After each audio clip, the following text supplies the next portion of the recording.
Okay, let's do the operations introduction video for Gandhi, starting with Indian National Congress and starting with the basic operation called rally. Incidentally, there are 4 operations and 3 special activities, so actually not much material to cover, if only all these operations weren't so branching. Anyway, so rally, this is how we get dudes on the map. The rally operation can be carried out in cities, provinces and states with protest or Gandhi, plus neutral or opposition spaces up to restraint. So how does it work? Well, we've got a space with a protest. It's at support, but it's a space at a protest, so I can place a guy there. Let's do it. We've got a space with Gandhi. I can place someone here. Now, for the sake of demonstration, we're only looking at these 5 spots, 5 spaces. And, well, I can't place anyone here because this place is at support, active support even. I can't place anyone here because this place is at passive support. But I can, yes. For the sake of demonstration, yes, again, we have restraint at 1, so I can place someone in this space. So, like this. So, over these 5 spaces, we can place someone in 3 spots. Are we done with this? Well, as it turns out, not quite. This is where we bring the special activity into the mix. Now, the thing about special activities is that they can be done. When you start one, you have to finish it, but it can be done before an operation, after an operation, and during an operation. So, we're going to do this during our rally. This is Satyagraha. Okay, Satyagraha, this is Gandhi teleport, yes. So, how do we do this? It allows us to move Gandhi to any space. Please notice that it says any space, which means it doesn't have to be an adjacent space, it can be a space over there, over here, and it can be even the exact same space where Gandhi already is. That's how powerful his teleport power is.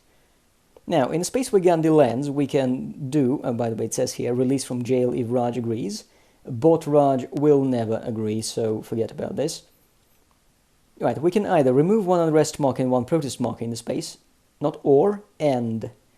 So, Satyagraha could be useful to, say, paradrop Gandhi into a Muslim space where there is like protest, or in some of these areas where there is like unrest happening, to diffuse the situation a bit. But we're going to use the other ability, the option B, place one Congress activist. So, let's take this guy, Gandhi, and move him to Bombay Presidency.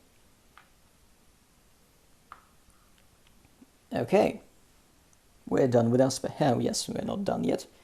Wait a minute, we're going to place activist here. So, are we done with this? Shockingly, no. No. Because we've done a special activity, now we can go back to rally. Oh, look at this. I've placed someone here. Wait. This guy wasn't here before, right? Okay, so I placed someone here, I placed someone here, placed someone here. Have I rallied here before? No. Actually, no, I haven't. This extra activist there is because of Satyagraha, so I can rally. And rally allows me to place how many people? Congress activists up to population, meaning, and this is a 2-pop space, meaning I get to place 2 guys. And this is how, with restraint at 1, with we've placed 1, 2, 3, 4, 5, 6. 6 guys on the map. 6 girls. I don't know. I don't know what the gender composition of Indian National Congress activists was. Let me take a look at the cover.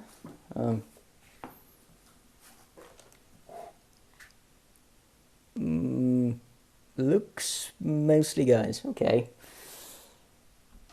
Right, so this is how we do it. Oh, by the way, this guy, obviously, yes, I placed this guy active because there is a protest. And yes, protest marker can exist without there being any activists. That's a useful feature. So, that's rally. Oh, wait, no, that's not the end of rally. Because you see, at the end of rally, we can move one activist from out of play to available.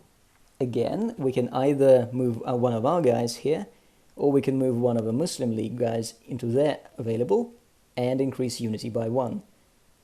Notice that there will be only, I think, 6 of these pieces here, or 6 of Muslim pieces here. So this is a limited supply of goodwill we can use, which probably better to save it for like really bad situations. Now, what else have we got? The other option with rally is release a die roll of activists from jail to available. Well, we haven't got anyone there, but yeah, it's a nice option to be aware of. The activists will be released when the Raj does its imperialism option during campaign rounds. At this stage, every time they do imperialism in a single space, they have to release 2 activists, preferably evenly both the League and the Congress. Anyway, now, so this is just getting people onto the map. Now let's see how we can get our opposition built up. To get a position, we actually need to start by starting a protest. Okay, let's look at this space, this area, which I designated for my protest experiment. First option for starting a protest is the special activity called demonstrate. Now, demonstrate allows us to move a piece from one space to another, or here to an adjacent space. And then, if that space doesn't have Raj control, we can place there a protest marker, if one is available. So, we can't do it here, obviously, in Bihar, because there is control, so let's make a move for Orissa.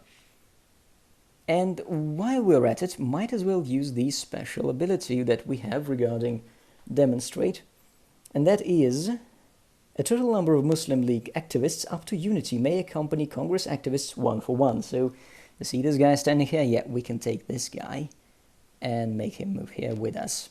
He may be kicking and biting, but we're allies in this. He's going to come with us. Oh, and now we can start a protest, obviously. We can start a protest. And flip these guys over.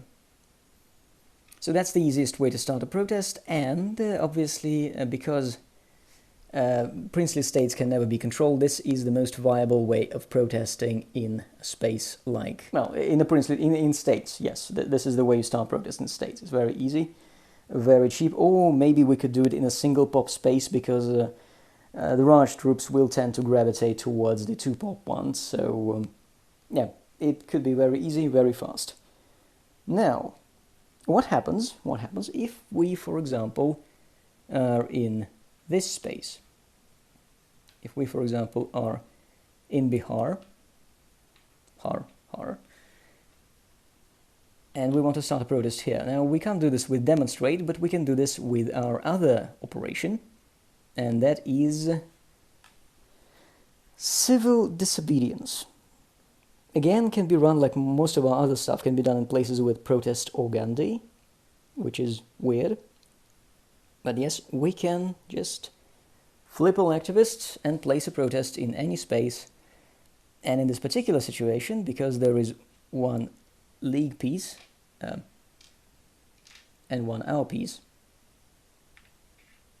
we also technically equal in number to, yes, we're equal in number to the Raj troops and sepoys, so control disappears. And this is very good for us, because this takes us to the second operation, and that is non-cooperation. This works in any space with protest and Congress activists, and no Raj control, even though, if there is a crisis, we can do this in spaces where there is control. Now, we shift each space 1 level towards active opposition and restraint -1. So this place, if we were to run a non-cooperation here during our turn, would go from passive support to neutral. and restraint would go -1, but I put it at 1, it's going to stay there. Notice that restraint goes down by 1 point for this entire operation, so for every single space where we may be doing our stuff, for every single space where we run non-cooperation, restraint will go down just by 1 point for the entire map. Right, so this is how we do our stuff. This is how we eventually move this space from support to passive opposition, then to active opposition, and this is all wonderful. But there is just one catch. See, after we place a protest marker, well, during using our civil disobedience or demonstrate, we have to do non-cooperation, but obviously this is a different operation. We'll have to do this on a different turn, which means that between us placing a protest marker and us actually starting to work on it, building opposition in the population, there will be a turn. Pretty much every other faction might get a turn in between. So, what's the worst they can do? Well, for starters, the simplest problem that can happen here is the Raj. The Raj can do two things. First of all, okay, give me a moment.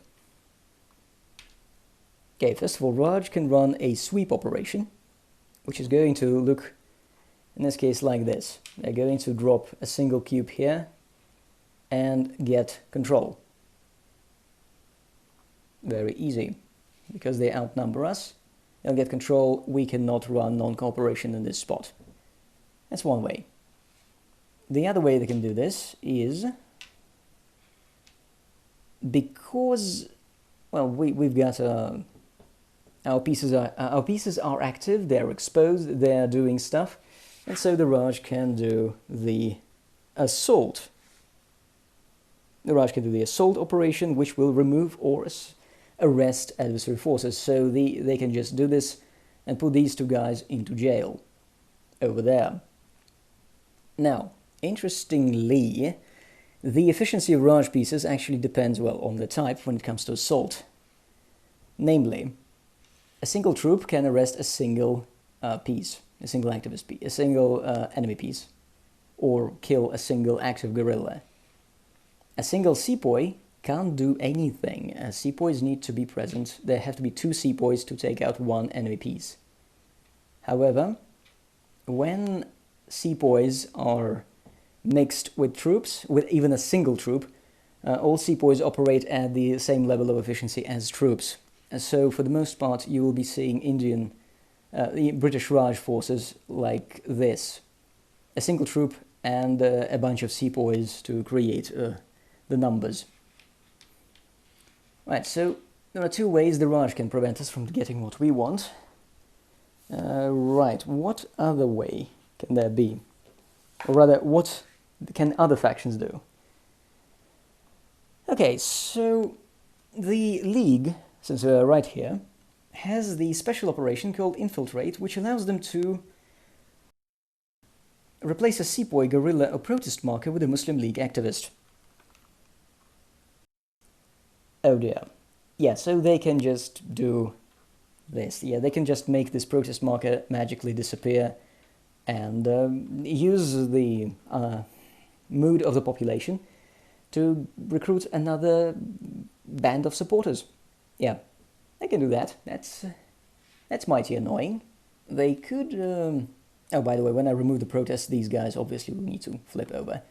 Now, other thing that they can do is pull off the Persuade special activity, which can do what? Yes, remove 1 active piece, and they can even remove They could remove one of our activists. They could just insult these guys until they go away. Unfortunately, or actually fortunately for them, this will also make unity go down by 1. So that can happen, and we'll lose control of this protest completely. That's pretty much it for them. Now, what can the Revolutionaries do? You would believe this, but they can also infiltrate. They can do the exact same thing And infiltrate is a special activity, so they could first march into the space and then replace a protest marker with one of their guys. Oh, well, I need to pick one from available, but incidentally, when we need to put a piece on the map, one of our activists, and we don't have any available, we can actually just take someone from the map where we don't need them and put them where we do. Right, so these guys could technically replace our protest marker with one of the guys. And obviously these would be flipped over, but I don't want to mess with them. Is there anything else? Oh yes, this is something I need to point out. Passive support, active support doesn't matter. What matters is that if a place is at support, or if it's a railway, then the number of guerrillas moving into that space, plus the number of cubes already present in that space, has to stay below 3 if guerrillas want to stay on the ground. So what it means, if 2 guys come here, they will be found. What it means is that the population, if a large force of guerrillas wants to move into a space where the population is not going to harbor them, where the population is going to rat them out, and there is enough police presence to spot these guys, they cannot move into space unnoticed. So that's a problem, not our problem, thankfully. We've covered so far a number of things, but we still have a couple of special activities. In particular, Persuade. And Persuade can be useful if we want to, say, get rid of someone else. Because, here's the situation, yes. So there is control, there is passive support, we've got one activist protesting here, we want to get rid of this, and we could use Persuade to make this guy go away. Just like the League did to get rid of our activist, we can also insult people. We can insult the sepoy to disappear. Alternatively, of course, we could drop a Gandhi on this spot with Satyagraha and place an additional activist, which will again make control disappear, the same way removing the sepoy would do. And final, our ability is kind of really special and useful, and it allows us to release Gandhi if we manage to roll a die greater than the number of protests in India. So if all of India is exploding in protests, the Raj is not going to let Gandhi go. But other option is to remove Muslim state if we outnumber the pieces of the League in that space, and well, it has a state in it. Also, most importantly, negotiate special activity allows us to remove a protest marker from a space, but there doesn't have to be a protest marker there. But it allows us to shift restraint +1. Yes, that is, negotiate is a primary way of controlling restraint and keeping it as high as possible. Please notice that it has to be done in a space not selected for operations and has no Raj control, so we need to keep some guy somewhere just hanging out in space, maybe in a princely state, just for the sake of being able to run negotiate. And notice, accompanying op rally demonstrate a civil disobedience. We cannot combine non-cooperation, which brings restraint -1, with negotiate, which brings restraints up 1 point. Just so that we don't get too excited. Okay, now let's take a look at what the other factions are going to be trying to do. First of all, the most familiar one should be the League, because, well, they're also going to be building opposition, and they're going to be doing it using exactly the same methods we do. But they also will be trying to place Muslim states. To do that, they need to have some kind of opposition in a space, and their pieces need to outnumber our pieces. Preferably, yes, outnumber our pieces. And protest, well, protest is not mandatory, but protest doesn't hurt. So, what's going to happen? How do they place Muslim state? Now, first of all, the protest will disappear. They do it as a part of their negotiate special activity. So, the protest will disappear, the restraint will be moved up 1 point, and then the Muslim state marker will be placed in this space. I should flip these guys over, but I won't. Most importantly, this passive oppose, this space to have a Muslim state placed, to establish it, there has to be some opposition to the regime. But because this state is not created just out of the blue, it's actually created with some sanction from the British Raj, the people here get really happy, and the passive oppose is replaced by passive support, which gives some victory points to the Raj and kinda eats a few victory points from the League count, because they lose a few here. But still, having a state is very useful. Also, if a 2-pop space has both a state and is at active opposition, if 2-pop Muslim state, that makes this space generate how many victory points? Active oppose times to the 4, and Muslim states gives us twice the population of Muslim states. So yes, this also gives us 4 points. That's 8 points. 8 points. The total number the League needs to win is 15. So yes, a single fully worked over 2 population space gives the League more than half of its total victory point requirement.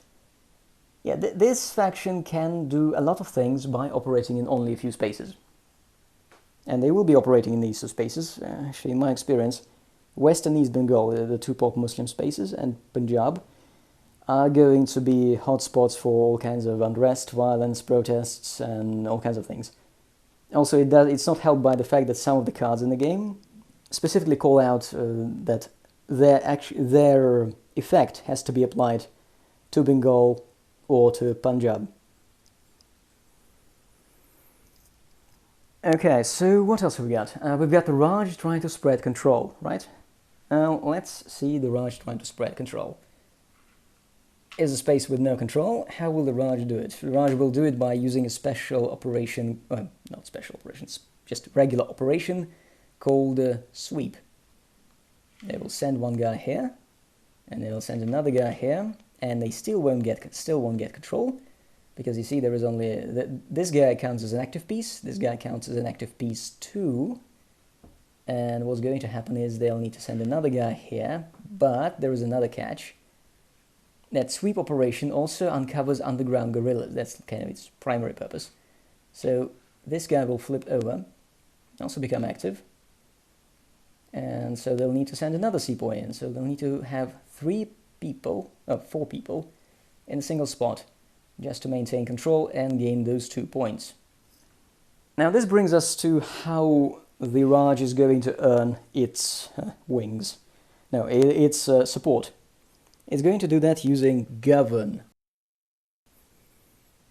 So in up to 2 spaces with cubes, they can either remove 1 active piece, that's usually wasteful, assault works far better for this purpose, or if there are no activists, they can remove a protest marker or strike marker. That's how they get rid of the protests, after they kick all the activists out. And if there are no active adversaries, so let's for the sake of demonstration remove this, they can buy imperialism for up to 2 levels, which takes us to a footnote. Yes, so what they do is, first of all, if there is an unrest marker, they'll have to pay to remove it.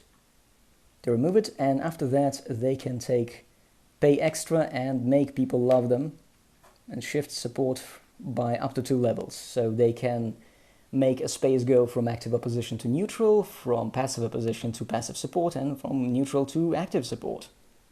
That's fairly useful, but yeah, they need to have control in the space. Actually, no, they need to have cubes in the space, and they need to have no active pieces in that space before they can actually do whatever they want. Oh, by the way, we actually have an additional method of ruining the Raj's day and preventing them from conducting their sweeps, and that is starting a protest in a city. The reason for that is that in any space where there is a protest, all the police forces, all the sepoys, all the Raj, get bogged down in maintaining order. And so, if there is a protest in a space, none of the Raj forces are allowed to leave that space at all until they get rid of the protest. So how's it going to go? Well, they're probably going to assault to arrest this guy, and then do govern to remove this protest, and only then they will be able to move and sweep somewhere to establish control. Yeah, that can buy us some time. That can buy us at least one turn of time if we manage to start protests somewhere else on the map. Another thing about sweeps is that they do use railroads. Specifically, sweep can go into a space directly adjacent to a city, well, to a current location of troops, but most of them will be in the cities.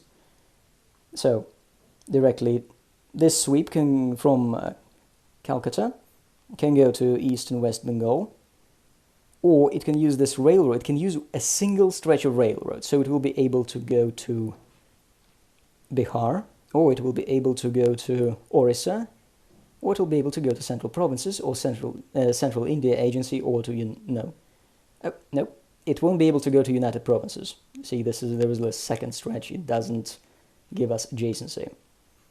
So, yeah, placing some guys, say, on this railroad will force the Raj to stop their sweep right there. They can't go through activists on railroads, so we may be able to prevent them from going, say, here, or, yeah, here.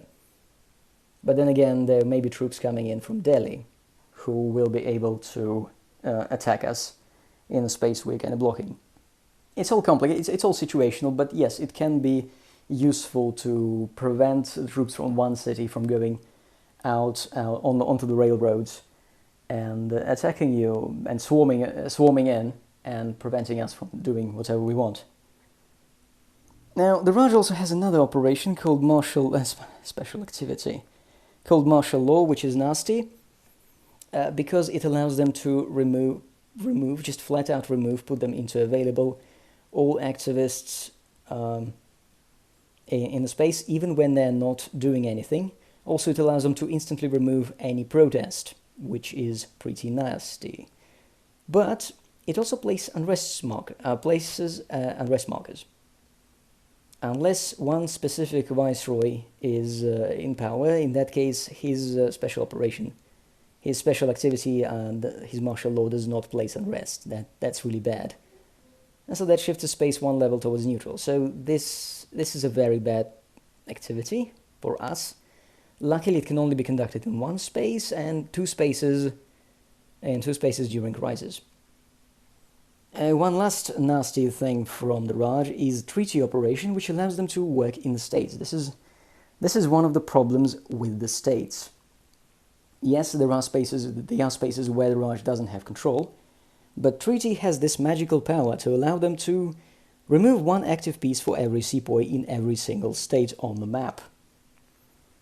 Now, the bot is not going to be using treaty too actively. In fact, it's a secondary option on one of the 12 sides of the bot cards, and so we are very unlikely to see it. But if it does trigger, it is going to be painful, because notice that they're doing this. Yes, each sepoy individually, one, can remove one active piece. That's like twice as efficient as they usually are.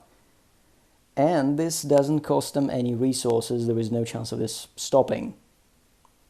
Because I believe treaty means that the Raj gets into an agreement with the authorities of, like, the rulers of the princely states, and they work together with the Raj forces to kick out whoever is stirring up trouble there. Right, have I covered everything? Sweep, assault.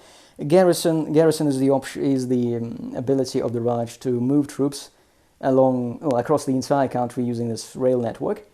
It is never going to be used by the bot. Literally, the bot never uses garrison. Deploy is just dumping a huge bunch of troops and sepoys into cities.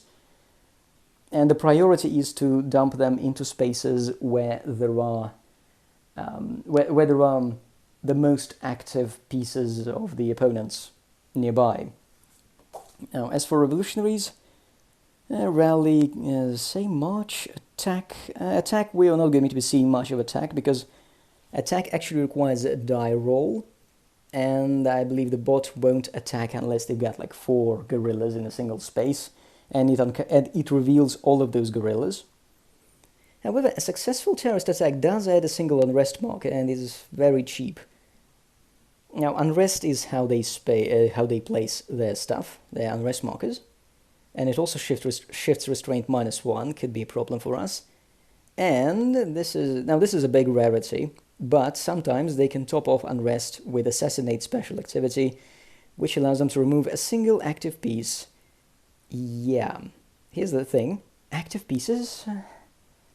Bases are active pieces, so they can remove a base without first going through removing those who protect the base, the activists, because that's how it works in these games. Bases cannot be removed until you take out the pieces of the same faction defending it. And also, obviously, assassination can also kill a British troop, without first going through sepoys. Right. Aid, we're going to see aid very rarely, but it can be employed by the guerrillas to make them go underground. I think this covers pretty much all of possible things we can run into in the course of the game, with the exception of the cards, obviously. But the cards break the rules in their own special ways, and they're all can be both our friends and foes, with the exception of a few cards which don't do anything good for us. Let's see, is this good? Advocates for untouchables. We can move 3 activists from out of play to available. Executing faction remains eligible. Here's a good rule breaker. Executing faction remains eligible, meaning that a faction that plays this as the event doesn't actually move into ineligible factions. It can stay here in eligible ones, and maybe even go, like, if the next card puts that faction in the first order, in the turn order, the faction can do like 2 turns in a row. That's how massive cards can be. Right, so I think that's a summary of the rules. As I've said, the rules of play are available on the publisher's website if you're inclined to look at this. Okay, I'll sign off. I'll try to set up the game, and there's one very important thing in the game. There's one very important thing our faction specifically has to decide at the very beginning, and that is where to place these 3 things. Yes, the game starts before the first card is drawn. After everything is set up on the board, but before the first card is drawn, the Indian National Congress decides which space, any of the spaces on the map, to place Gandhi, 1 activist, and a protest in. And that can be a pretty tough choice, because maybe we'll want to place them where we're actually planning to do something. Or maybe we'll want to place them in a spot where we just want to make it look like trouble is starting, and get the Raj to deploy a ton of people into the nearby city, and then they will sweep out of that city and beat everyone up, while Gandhi teleports away, and our activist will probably be converted into a league activist or a guerrilla by that point. But yeah, we can do something like this. We can try to attract attention in a space where we are not planning to operate. So let's say start a massive fight here while we do something. What's this place? Madras Presidency. Could be an option. Okay, I'll finish here. Let's see if anyone actually signs up to play.